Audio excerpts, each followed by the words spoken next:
All right, I think we have hit critical mass. I'm sure people will continue to trickle in, but let's get rolling. So thank you again, everyone, for joining us today on your Saturday afternoon, morning, or evening, depending on where you are in the world.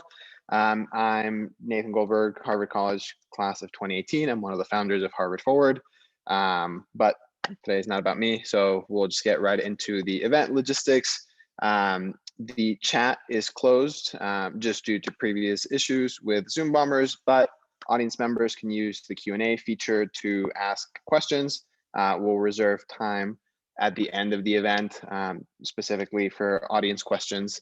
And we're here today because we have three wonderful speakers who are here to talk about one of the central parts of Harvard Forward's platform. That's racial justice, and really, I think the tactics that Harvard Forward has used to get candidates elected to the Board of Overseers, trace all the way back to the 1980s when Harvard students and alumni were running petition candidates to the Board of Overseers on specifically on an issue of racial justice to protest apartheid in South Africa and Harvard's investments in apartheid era South Africa. So we're really proud to be carrying on the legacy of the students and alumni who were heading that movement 30 years ago.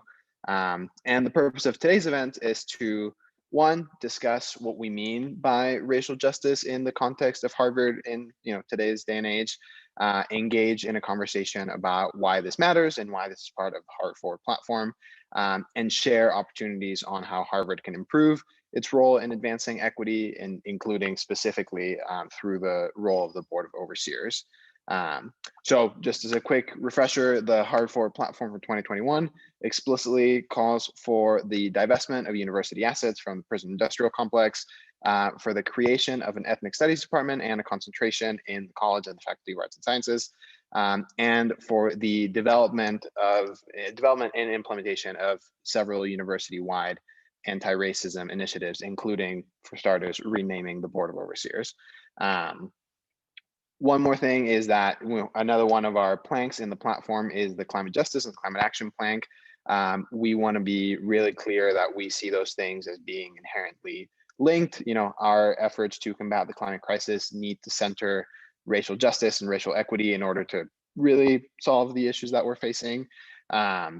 The climate crisis disproportionately impacts communities of color and marginalized communities, not just in the United States, but that's true around the world and in the global South.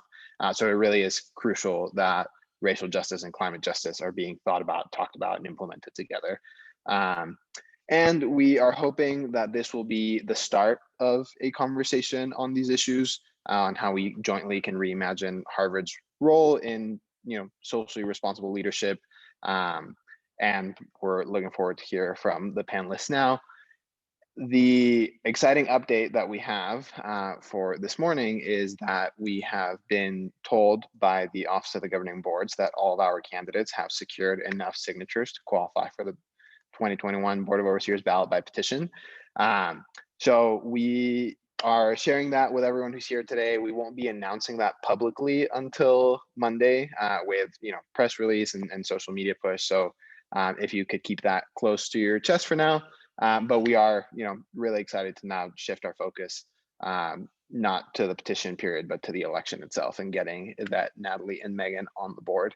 Okay, that was a long introduction on my part. Now let's talk about our panelists. Yvette, you're a global health expert. Dorien, you research environmental, social, and corporate governance investing. And Amber, you're a lawyer. You all have different perspectives in your professional background about what it means to fight for racial justice in the professional world and at Harvard. So I'll just ask you each to introduce yourselves. Name Harvard affiliation or affiliations. Tell us a little bit about yourself and a little bit about how your professional background intersects with the conversation that we're going to have today. Yvette, why don't you go first as the candidate, and then Amber, and then Dorien. Yeah, thanks so much, Nathan. And huge thanks to all of you who are on today's call. I know this is a huge turnout for us, and it's really a privilege to be a part of these conversations. Again, my name is Yvette Efevbera. I am absolutely humbled to be a Harvard Forward candidate, specifically running for the Harvard Board of Overseers. In terms of my affiliation, I am a graduate of the Harvard Chan School of Public Health, where I completed my Master of Science class of 2011 and Doctor of Science class of 2018. I'm also an alumnus of the Quad as a former resident tutor in Cabot House as well. And just a little bit about my own personal and professional orientation and why this matters so much. My personal mission is to actively create a world where young people and women who have been traditionally marginalized are able to be healthy and happy and unafraid and unapologetic. And that mission is connected to over a decade of work that I've led trying to advance equity, including racial justice and inclusion. So in my day job right now, for the last few years, I've been an advisor at the Bill and Melinda Gates Foundation, working on issues like gender-based violence and child marriage in sub-Saharan Africa, but really thinking about how to make evidence-based investments into global health at the intersection of issues of equality that are inclusive of and responsive to the communities that they're trying to serve. I also have been a certified diversity, equity, and inclusion consultant, working with different teams and initiatives, including at Harvard for a number of years, on how to pursue racial justice, this very issue that we're talking about today. So the last thing I would just say by intro is that on a personal level, as a Black woman, as an African-American woman, as an African woman as well, it is a responsibility that I see to raise these conversations, to have these conversations, and to be doing it just coming out of Martin Luther King Jr. Day and going into Black History Month. It's really an honor and a privilege to be here with all of you today.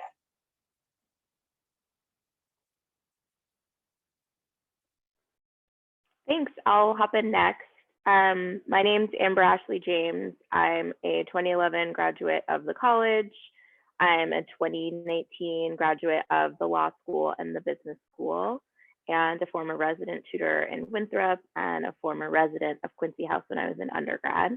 So I spent 8 years total at Harvard, the majority of my adult life at this point. I'm now practicing as a lawyer, and I come to this conversation into my work in general as someone who saw firsthand in graduate school the effects of racial injustice in what is the carceral state, our system of the prison industrial complex, of policing and prisons. So my orientation, not only as a lawyer, but also as an organizer with the Harvard Prison Divestment Campaign, which I've been working with since I was a graduate student, and I'm now one of the alumni organizers. My orientation is building a world without police, without prisons, without state violence or carcerality of any kind, and with the presence of communities where people are well and safe and cared for. So that's sort of my perspective on racial justice in general, and my work as a lawyer, as an abolitionist, and as an organizer. And I think conversations around racial justice have to include both understanding the harms and the violence that have occurred, and also actions and commitment to actions and accountability on how to repair those harms. So that's my orientation for this conversation, and I'm really grateful to be here.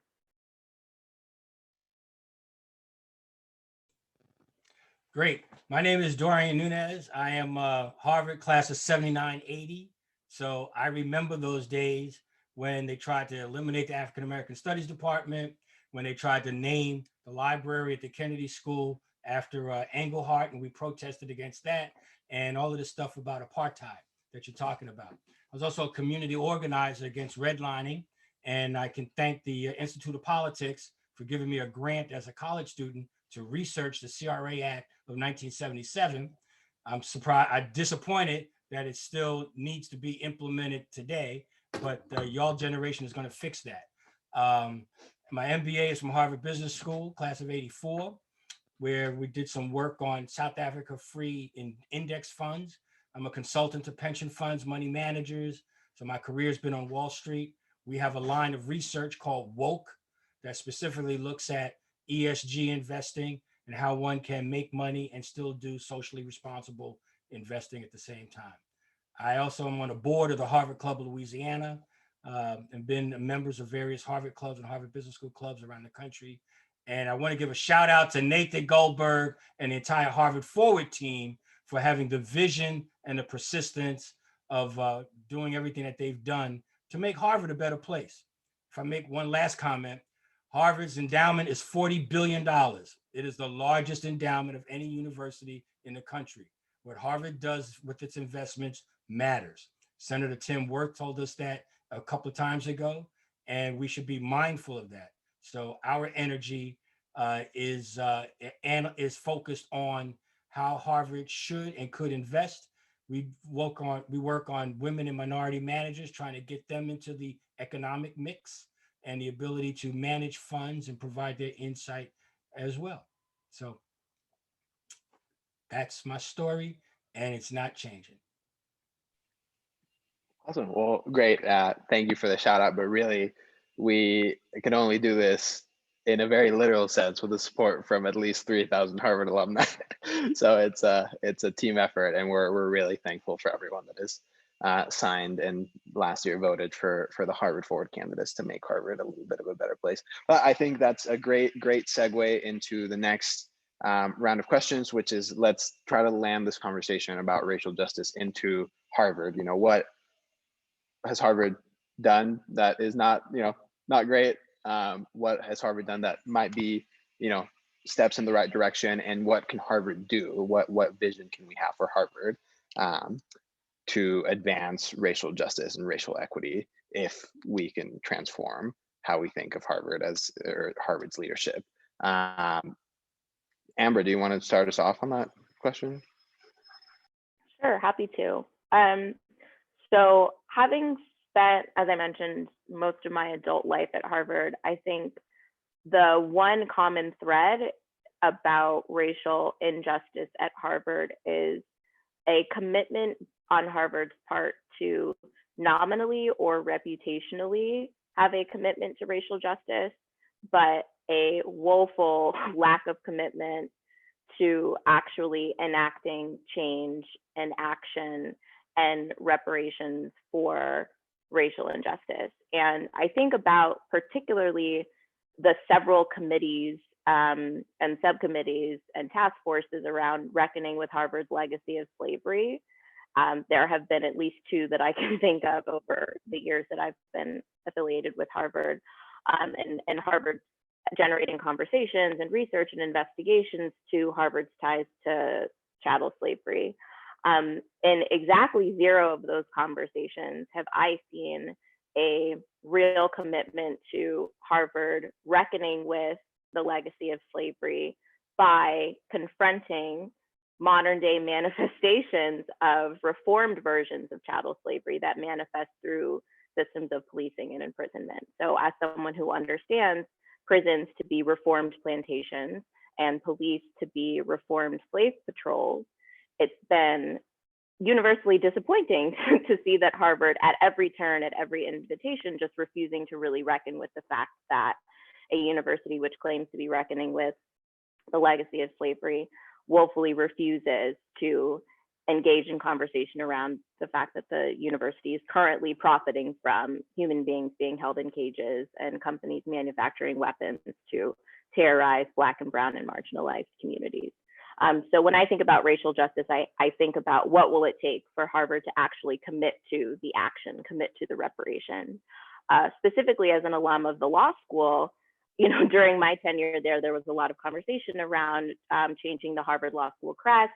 The founding donation for Harvard Law School was made by the Royale family of slave owners in the Caribbean who sold human beings in order to make the founding donation for Harvard Law School. And again, rather than engaging in a conversation around what does it mean to have a school whose foundations are on human trafficking and exploitation, Harvard Law School eliminated the crest and then put a plaque on a rock on campus, but never had any conversations around reparations, again, dealing with the manifestations of slavery in the modern era, trying to make reparations for the enslaved people who were sold in order for Harvard Law School to come into existence. So that's something that's particular to me as an alum of the law school. I'd also say just this past week, there was a lot of hullabaloo around a course that the engineering school was offering that was looking into the counterinsurgency tactics taken from the American invasion of Iraq applied to anti-gang violence measures in Springfield, Massachusetts. And a whole bunch of student organizers got together, rallied the university. So the class has now been canceled, but I haven't seen any conversation around what does it mean that for a decade, Harvard held a course that hailed counterinsurgency tactics against vulnerable communities in Springfield as effective, or that legitimized the idea of militarization and policing as solutions to problems of harm and violence in under-resourced and exploited communities. What does it mean to make reparations for the harm that was caused, both by Harvard putting its intellectual resources around legitimizing that idea, but also by the fact that for 10 years, people had to live under a militarized policing regime in Springfield, Massachusetts that Harvard supported. So again, Harvard wants to be able to say, oh, we're not offering the class anymore because we see that it's problematic, but we're also not going to do anything to actually alleviate any of those harms. And the last thing I'll say, because I don't want to take up too much time, is that as an organizer with the Harvard Prison Divestment Campaign, for years, we have made 3 demands: disclose, divest, and reinvest. Disclose the $42 billion black box that is Harvard's endowment so that we can understand what investments in the prison industrial complex are. Of the 1% of the endowment that's publicly available, we do know that Harvard already has millions of dollars invested in private prison companies, bail bonds companies, weapons manufacturers, and Lord knows what is in the rest of that $41 billion black box. Disclose, divest, and reinvest. And Harvard's not even interested in the first of those demands, let alone the divest and reinvest. So I think any racial justice conversation about Harvard has to include action, has to include not only acknowledging harms and violence that are still ongoing and ending harmful and violent practices, but also taking action to repair those harms. And we're not even at step 1. Yeah, thank you. And Danielle is dropping in the chat a link to the news around the course and the course cancellation that you're referencing for the folks who need a little bit of context. But thank you for that. Dorien, you are very involved in the Harvard alumni community. You are currently on the board of the Club of Louisiana, although not representing them at this conversation. But can you talk a little bit in the same vein about, beyond student organizing, what can alumni and alumni structures that already exist at Harvard do to advance efforts of racial justice? Yes. Now, before I do that, I want to touch on Amber's point. Follow the money, $42 billion. My question is not about divesting, but who are the people that made the decision that investing in prisons and the misery of others was consistent with our values and should be done? So my critique is on the team, the staff, who are paid millions of dollars, by the way. Is there any diversity in that office? No, maybe not. We have to find out. Are they working with any minority firms? Probably not. Who are they working with? Who's giving them advice? So we don't have to divest if we are conscious when we go ahead and do invest. And studies have been done that show that you can invest without sacrificing returns. I'm a chartered financial analyst, the highest designation in the investment industry. I train CFAs. And so there's a body of material that says one can invest. We have a report that I'll share with people that says you could sell Core Civic, which is one of the largest prison companies public that exists, and buy another company, and it doesn't change your portfolio at all. So just wanted to put that out there. If anybody's interested in the report, just ask Nathan. We'd be happy to send it to you and do that. But back to your immediate question, all of you should get involved with your local Harvard club. You really should. And maybe it's $25, that's our cost. Others are $50, $100. Get involved in your local Harvard club. That's your Harvard alumni. The Harvard Business School Club, which has about 95 clubs around the world, we're global. There's an entire infrastructure there. And I think at the time, what they're doing now, what's happening today, is a lot of these clubs are having these discussions, but they're all fragmented, in my view. They're having discussions about racial justice. There's a case study that Harvard Business School did on African-American history that should be throughout the Harvard community. The Kennedy School is doing something. So you have all these people poking their finger at the issue. I'd rather we come together as a fist and strike it hard and do that. That's why I'm excited about Harvard Forward, because it's across all of the schools, and it's not just one form, 1 year, one class, or just one particular isolated silo of schools that's doing it. Like this call right here, you got an MBA JD, you got an MBA, you got the Chan School, you got the energy of Harvard Forward.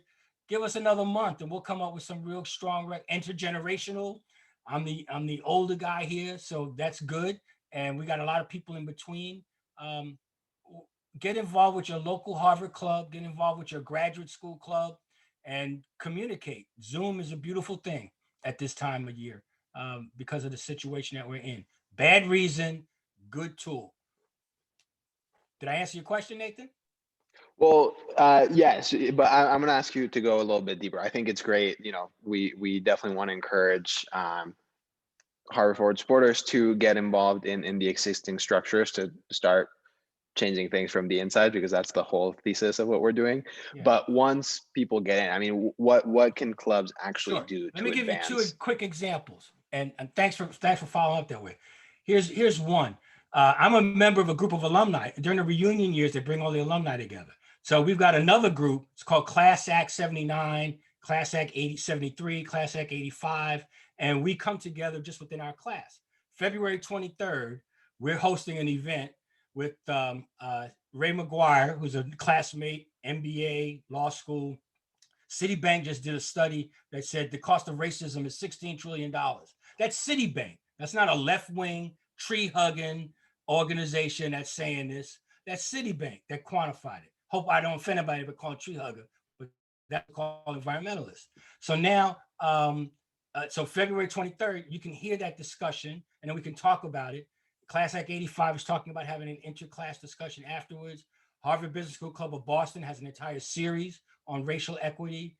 Harvard Business School Club of Atlanta is doing it. So once you join your club, you can put on your own events and you can talk about climate change. These are already happening. It's just not really, from my perspective, thoroughly organized with specific action plans and steps yet, just moving forward and going forward.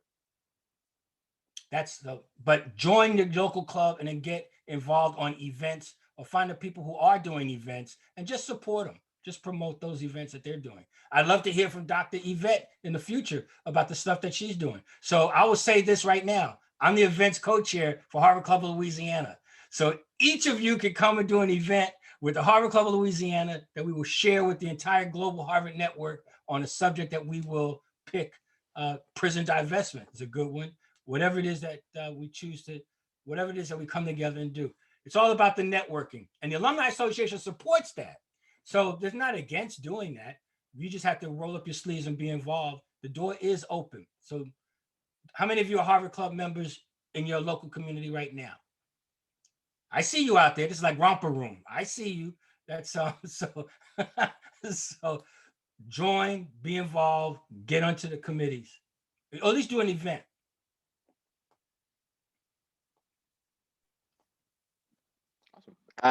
Great. Well, thank you for that. Yvette, do you want to talk a little bit about your experience at Harvard specifically and how it ties into today's conversation? Yeah, thanks, Nathan. I'm reflecting on so much of what Dorien and Amber have said, and gosh, there's so much opportunity for this university to do better, right? So let me start by saying this. I spent 7 years on Harvard's campus, physically living on Harvard's campus, working for the university in different capacities. And so when I talk about racial justice and what it means for Harvard, I think we have to talk about a world where systems and structures and policies and institutions are actively recognizing that all of us, regardless of our racial or ethnic or other identities, are and deserve to be equal. it's more than just anti-racism or the absence of racism as one person directed to another. But when we say racial justice, we have to be talking about systemic, structural, lasting changes that are going to span beyond any one person serving in any one role. So that, I just want to start there and say that's got to be our starting point. In terms of my involvement at Harvard, 3 quick roles that I've held that I'll share here. And then I want to share 2 examples of the types of outcomes of those work and how I think they're helpful. In the time that I was directly on campus at Harvard, I served as a senior equity, diversity, and inclusion fellow, and actually worked with our Office of Diversity and Inclusion at the Chan School as an employee for 7 years, plus as a consultant for some time after that. I was an appointed member of the Dean's Advisory Committee for Diversity and Inclusion, and actually worked with faculty, with staff, with students on how to identify what the problems were and work with administration to come up with solutions. And when I saw that there weren't adequate spaces for student or alumni voices, I worked with a really special community, some of whom I believe are on today's call, to think about how do we raise student and alumni voices in this avenue, and how do we create spaces, through another subcommittee that brought up some of these concerns. And so I want to share that, to what Amber referenced earlier about these task force and committees. I've been a part of many of them, and I understand some of the politics and some of the hesitancies in terms of who gets to be at the table and why.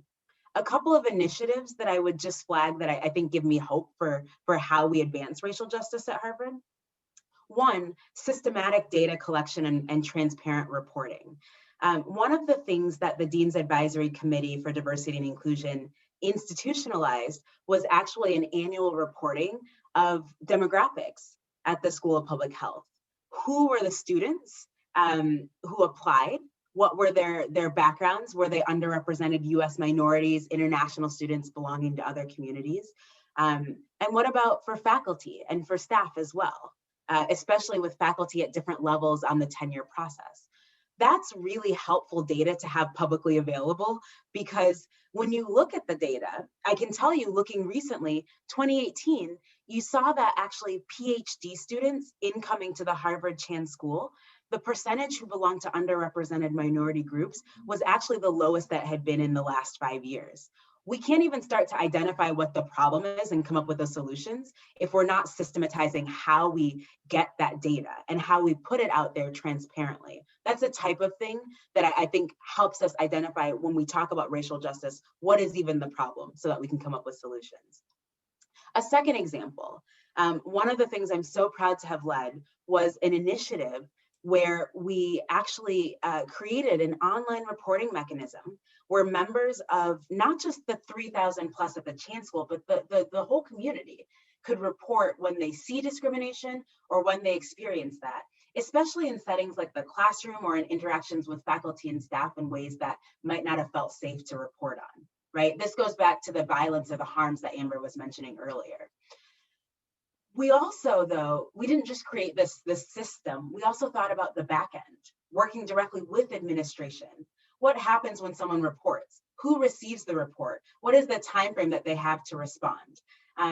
Just to say that there are always the front end pieces, but also like, what does that mean in terms of accountability and actual action?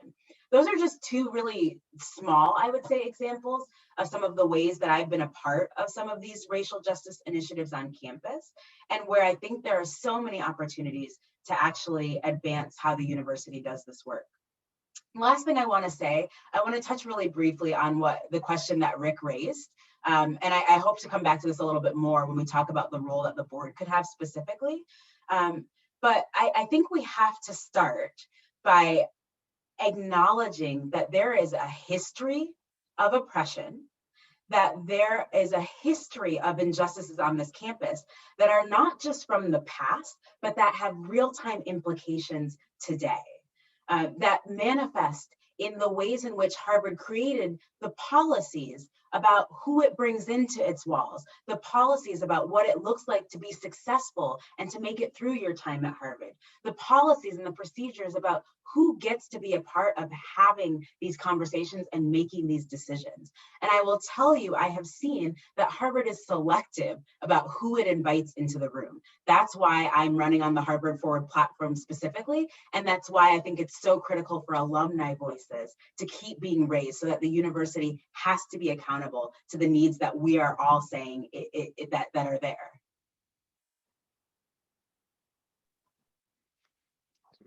Well, thank you so much for that. I think we're going to do one last line of questioning on our end, and then we'll shift over to any other Q&A that we get from the audience. But I want to come back to the follow the money phrase that Dorien used. I think, you know, where Harvard chooses to put its money is a real physical manifestation of what Harvard's values are, not what we think they are, not what we think they should be, but what they actually are in practice.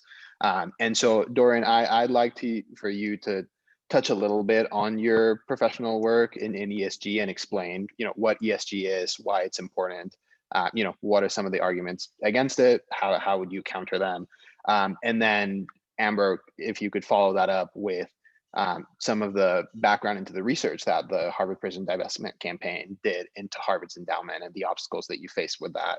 And then Yvette closing out with what is the role of the Board of Overseers in addressing some of these issues that we've talked about. Okay. ESG is an acronym that stands for Environmental Social Governance. Environmental, it's almost self-explanatory. It's what are you doing related? I'm not going to go into a lot of detail, but it's what are you doing in terms of being a climate conscious entity, and how you practice that within your entity, with whatever company you happen to be. Social, it's what are your social values? Do you have good workforce policies? Are you using minority suppliers? Governance, who's on the board? How many, you have diversity on your board or not? Do you have policies that are at that level? So that's the 10-second overview of ESG. It's a booming business. The CFA Institute, Wall Street, the SEC, which is not a league, that's the Securities Exchange Commission, is having hearings on this subject, and it's something that's blossoming. I don't know, Harvard has a person in their compliance department who talks about ESG. I've been on webinars where they've talked about it, but in my view, not enough. And so that's ESG. And hopefully that explains it in a nutshell. And you can look up SRI and Google those buzzwords and things will pop up. But I really want to transfer it over to Amber, because I know for a fact that a lot of money is being made by investing in things that they don't have to invest in. The Catholic Church doesn't invest in wartime stuff, gambling. So this is not new. This has been around for decades. You can have your social values reflected in where and how you put your money. And there's no reason for Harvard to hide and not, not disclose this information. No reason at all. It's Management 101. Disclose, transparent, let the community reflect. Then they disclose requesting our money. Why can't they tell us what they do with it? To you, Amber. I think that's a great question. And my working assumption is that the only reason for Harvard to operate the endowment like a black box hedge fund run by the cabal of small, very powerful people is that there is something, or a lot of somethings, in that $42 billion that they want to hide.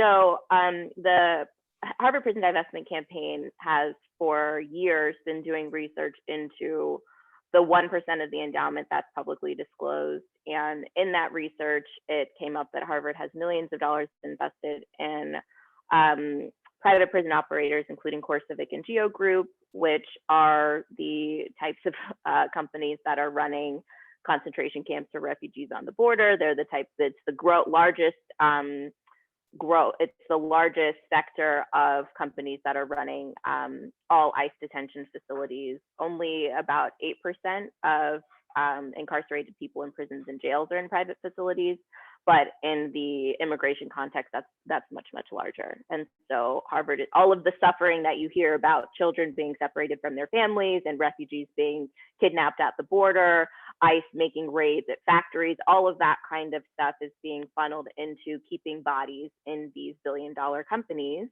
and Harvard's making money off of that.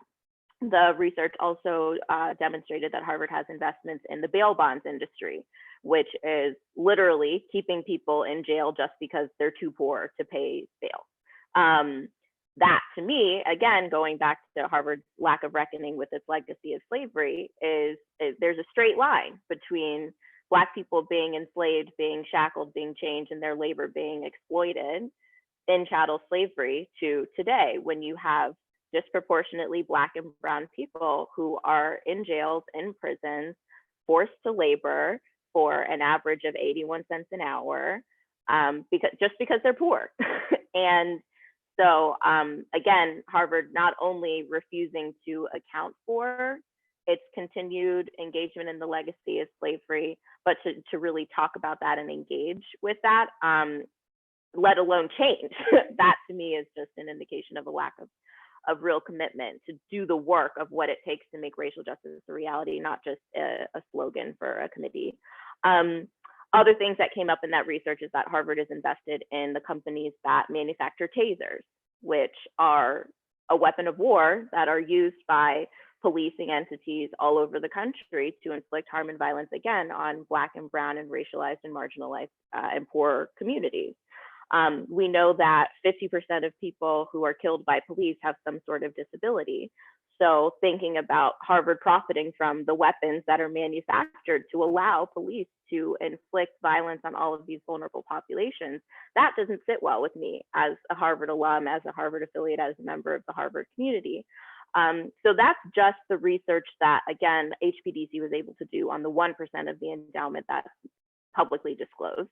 And there's 41 billion more out there that's just sitting in a black box. I'll also say that I read an article a few months ago about Harvard's investments and ownership of land in the Brazilian Amazon, which again is sitting in that 99%, that $41 billion black box. But what does racial justice mean to a university that owns what should be indigenous land and refuses to disclose it, and also refuses to return the land to indigenous stewardship? We can talk about Nathan talked about the connections between racial justice and climate justice. The fact that Harvard owns land in the Amazon that should be protected, should be preserved, should be stewarded by the local indigenous population. And that land is only going to be valuable if it's deforested and, turned into rubber or something. So that to me is, again, an indication that racial justice at Harvard has to mean disclosure, transparency, and then action. Taking action to repair harms, whether that means returning land to indigenous sovereignty, whether that means assisting in the effort to get people out of cages rather than making money from people who are in cages, particularly while doing the whole PR around we're reckoning with our legacy of slavery. Well, Harvard used to make money off of people being in shackles. Now Harvard makes money off of people being in handcuffs and cages. So that's one follow the money point. The other follow the money point I wanted to make is that there is an increasing movement on campus for Harvard to divest from the Harvard University Police Department and redirect those funds into efforts to respond to harm and violence on the Harvard campus and also in the larger Cambridge community in ways that promote wellness and safety and care rather than replicating more harm and violence. And I'll just say quickly, I recall when I was a student at Harvard, I saw with my own eyes police beat a Black student into the pavement when he was clearly experiencing distress. That's something that I witnessed with several of my friends from Harvard Law School. In response to that, we said Harvard needs to have a system, a crisis response system that does not involve police, because we know that police bring harm and violence, but instead actually centers the needs of students who are in crisis, who are harmed, or experiencing some sort of crisis. And Harvard said, nope, we're going to put out a statement and that's it. We'll have a committee look into it and that's it. So if you want to follow the money, also follow the millions of dollars that Harvard puts into policing. That does not go to having a crisis response, having a response to sexual violence and sexual assault or gender-based violence on campus. That again does not involve the police. Having a response to homeless people in the Cambridge community who are experiencing crises of trying to survive on the street. That doesn't involve the police. And I think any conversation about racial justice has to be about what does racial justice look like on the Harvard campus, and what are the ways that Harvard is facilitating racial injustice all over the country, all around the world. I'm no longer on the Harvard campus. I support student organizers who are trying to make it as just a place as possible and trying to center as much care and safety and eliminate as much violence as possible. But I also think as Harvard alumni, we do have to reckon with the fact that Harvard has more money than countries, and Harvard is hoarding those resources in a very untransparent way. There's no democratization of resources at all. So I think any conversation about racial injustice has to also center how Harvard's wealth, how Harvard as an institution with all of this power and prestige is facilitating injustice, not just on the Harvard campus, but in the Cambridge community, in the Alston community, in gentrification and displacement, and all around the world. Well, thank you for all that information. And now really for the $1 million question, Yvette, what can the Board of Overseers do to address these issues? Yeah, that's not a small question, right? Before I get into that, let me just quickly say, you know, my stomach is turning as I'm hearing some of those examples and some of those stories. And as someone who has survived inappropriate treatment by the Harvard University Police Department myself, I really empathize with the lack of spaces for so many of us who have seen, witnessed, experienced racial injustice on campus to come together. That's part of where I hope the board can help. Let me start by sharing a little bit about the board, at least what those of us who are on the outside of another slightly opaque box can share about what they do. And then let me share a few concrete actions. The board is one of 2 governing bodies at Harvard, and it is a high-level advisory group with direct connection and engagement with the president of the university that has the mandate of strategically guiding the university. It has the mandate of influencing the strategic direction that the university takes. So by the nature of being a high-level group with that kind of access, it matters who you have on the board. In terms of with regards to racial justice, 3 things that come to mind. The first goes back to this follow the money conversation on the role of the endowment. So, you know, Nathan brought this up at the beginning, but I want to share this picture with you, which on the one side is me, and on the other side is Archbishop Desmond Tutu, who I had the chance to meet over 10 years ago. He's one of my heroes, but he was actually a petition candidate back in 1989 for a group that was calling for divestment from apartheid South Africa. And he was willing, according to what's been reported, to run as a petition candidate because he believed that having a pro-divestment from apartheid candidate on the board would be an important way to garner attention on this critical issue, to set Harvard at the forefront of saying that, look, we are not in support of this type of racism, and to ultimately call for change. That's part of what inspired the Harvard Forward movement, is being able to get visibility and to have candidates who are pro-divestment, divestment from 2 areas that are exactly representations of injustices: fossil fuels and industrial prison complex. So that's the first way. As a board member, we actually get to approve who is appointed to oversee the endowment through the Harvard Management Corporation. And we can call for the appointment of those who are socially responsible in how they invest. 2 other areas, I would say. A second area, the board actually gets to appoint visiting committees, which go to different departments and get to ask questions to help understand how is Harvard educating citizens and citizen leaders, right?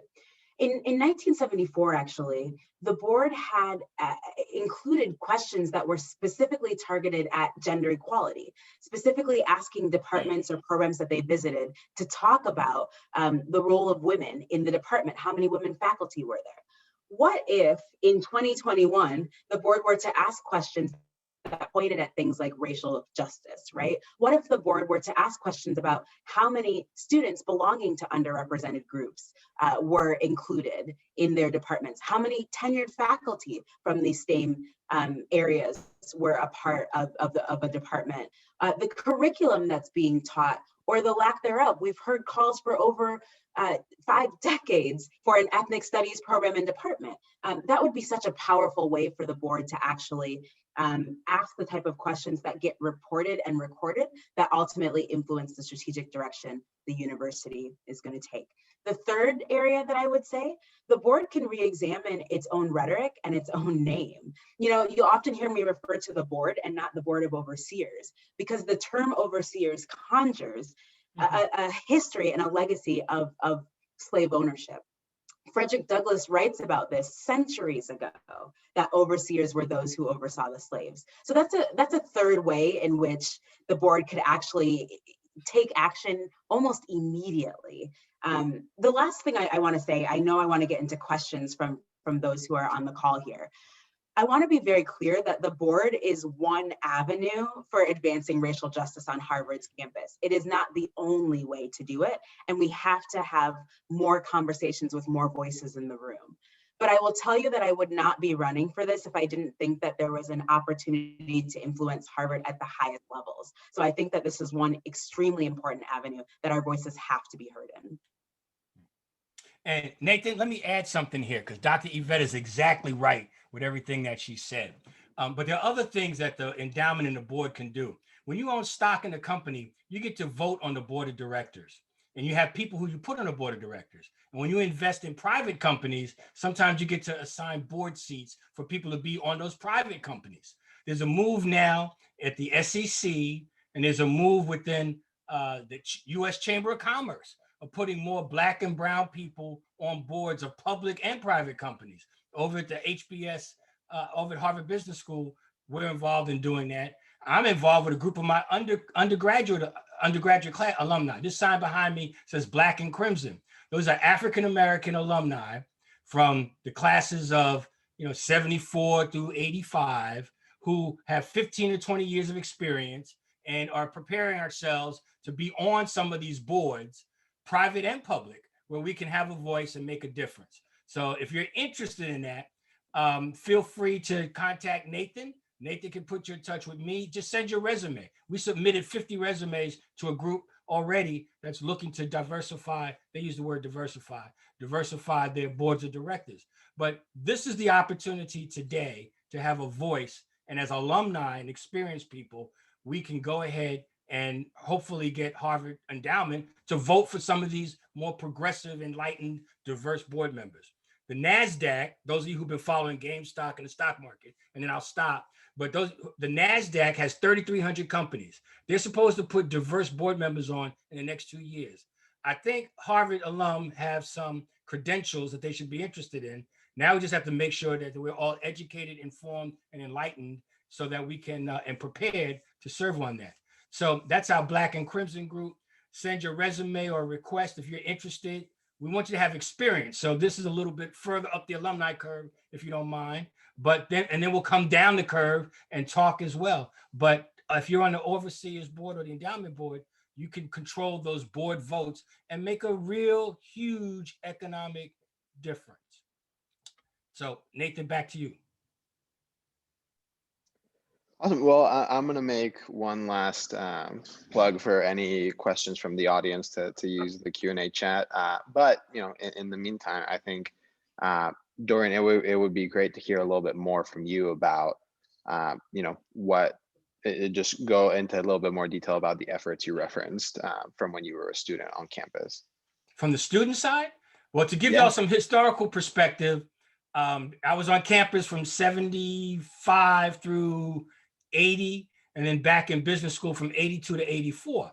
And I want to be quick about this, but they wanted to close down the African American Studies department. They wanted to shut it down and get rid of Du Bois Institute and merge it in. So we as students all came together and we all said, we're going to fight to keep the department open. We're all going to enroll in courses. And now, decades later, that department is thriving, from what I understand. We picketed when Ted Kennedy spoke at the opening of the new Kennedy School of Government because the library was being named after Engelhart, who made his money off of gold in South Africa. And we picketed for that peacefully. We picket peacefully. That's how we do it. We pick, and they changed the name of the library. This is written up in the Crimson and other things as well. But I'm very grateful that the Institute of Politics gave me the grant to go out and study how the Community Reinvestment Act was going to be implemented. I went straight down to Washington, D.C. I interviewed the regulators. I had to write a paper. We talked about how do you enforce this law that came from Congress. I'd been a community organizer a year before in Brooklyn, collecting signatures to get the law passed. So I was very grateful for that. So Harvard's not all bad, and obviously none of us think it's all bad. Otherwise, we wouldn't be investing this time to try to make it better.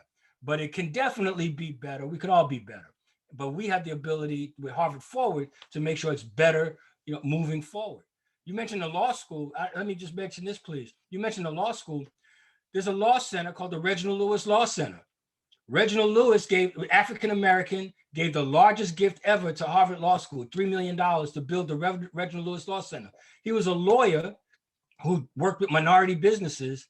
Harvard can contract with minority businesses more than it's been doing. That was brought up in 1968 after the riots then. So it could certainly do some of that. So a lot of stuff that we're talking about today has been talked about years ago. And Dr. Yvette, back to Desmond Tutu, Harvard had to admit, Harvard's president admitted that they were on the wrong side of history because they did not support divestiture, and they admitted it to his face. So this is an opportunity for everybody to get on the right side of history. We need some lawyers who know about fiduciary responsibility. New York City's going fossil free. So now it's the prudent man rule. Don't get my law stuff on, but it's a prudent man rule, says they should be doing what others like them are doing. And what are they doing? Divesting, including minority and women managers, putting diverse candidates on boards, all of that. And the Board of Overseers has an opportunity to communicate that and have an impact on that. I'm so proud to meet Dr. Yvette and the other two candidates. These are some great, sharp people. I'm happy to be part of this and let's move forward. And Amber, what you're doing is so, I'm now Louisiana, one of the worst prison states in the country. So we won't have that conversation, but we will offline. And we have a new DA down here who's trying to make a difference. And we'll see what happens there.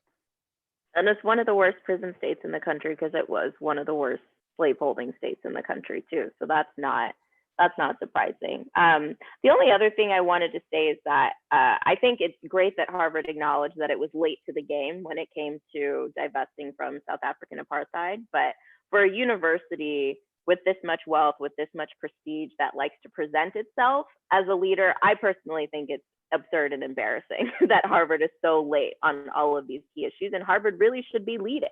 Harvard should be leading through its scholarship, through its research, and through its money, leading the conversation on how do we respond to harm and violence in our communities without relying on policing, without relying on putting people in cages, but instead actually centering wellness and care and safety. Harvard should be on the forefront of that conversation. Harvard should be leading that conversation on its own campus by responding to the needs of students who have experienced harm and violence with things that actually center their wellness and their well-being, by responding to the needs of the Cambridge community, including the many homeless people in the Cambridge community, by centering what does it take for all of us to be safe, for all of us to be well and cared for, instead of spending millions of dollars on police that round people up and throw them in cages. So it's embarrassing to me as an alum that the school wants to be number one, wants to paint itself as this leader, and instead of leading on these types of issues, it's really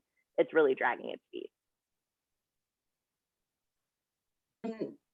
I know we're almost at time, but if I can just share a couple of kind of closing thoughts here. What I hear a lot of, there's three things that I hear. One is this piece on leadership and Harvard stepping up to be the leader that it actually has been in the past and could be again. Two is this piece on collective action and coming together and bringing our voices together to say that it is time for change and we're willing to help you come up with the solutions. And three is this piece on a movement a movement that we're trying to help build and create in order to help and support the university in stepping up to do the right thing. I also think it's worth flagging, you know, I've spent a lot of time on Harvard's campus, and I had some of my best memories there. I met my now husband there at the business school, and have people who are on this call who are in my community for life as a result of that.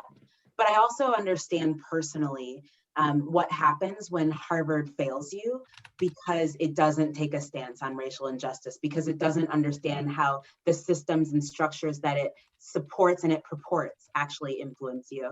And so it's from that perspective that I'll keep coming back to, but I do believe that myself, that Natalie and Megan, that we're prepared to have conversations and to ask tough questions that help Harvard to become the leader that it can be, because that has an impact not only on all of us as alums, but on so many students who are going to be leaders who already are our leaders, and on so many institutions in this world. So it's just with hope that I would say that I think we can move Harvard forward, but we need to think about this as the very start of a conversation, not at all the end of that. Awesome. Well, thank you all so much for today's great conversation. This is the part of the event where I usually beg for signatures again, but we don't need to do that anymore. So what I will say to the folks who are with us is thank you for your support in getting our candidates on the ballot. We have not crossed the finish line. We need to get them on the board. Please let your alumni friends know about Harvard Forward. You don't have to bug them about signing the petition, but sending them to harvardforward.org/join has a bunch of different options to get involved. If you just want to be on our mailing list to get notified about events like this, and when the election opens, that's great. There are ways to chip in a couple bucks. That helps us with our outreach to alumni and winning the election, or signing up to volunteer. Anyone that wants to help is our friend. So there are a lot of ways to get involved with our movement and help us move Harvard forward. But thank you for taking time on your Saturday, and I hope everyone has a great rest of their day. I'm going to jump in quickly to say that if you want to get involved, in addition to supporting Harvard Forward, if you're an alum that wants to get involved with alumni organizing around racial justice and the issues we talked about today, please look up the work that the Harvard Prison Divestment Campaign is doing, the work that Fossil Fuel Divest Harvard is doing. I put a link to our report in the chat, but I'd be happy to talk and connect with anybody. And if you're interested in getting involved, we'd love to have you. That's a great point, Amber. And we'll follow up with everyone who registered for the event, and we'll include the HPDC links for them there. If you think we should do this again, tell Nathan, because I think there's a lot more we could talk about, and this is a team that can do it. There is definitely a lot more to talk about, and now we've extended our campaign runway by getting on the ballot to at least end of May. So there's a lot more where this came from. And Nathan, one last thing, if folks on the call are interested in being a part of helping us build out more robust policy proposals on racial justice, please email team@harvardforward.org, because we're ready to dig in and to have more conversations with many of you. Thank you.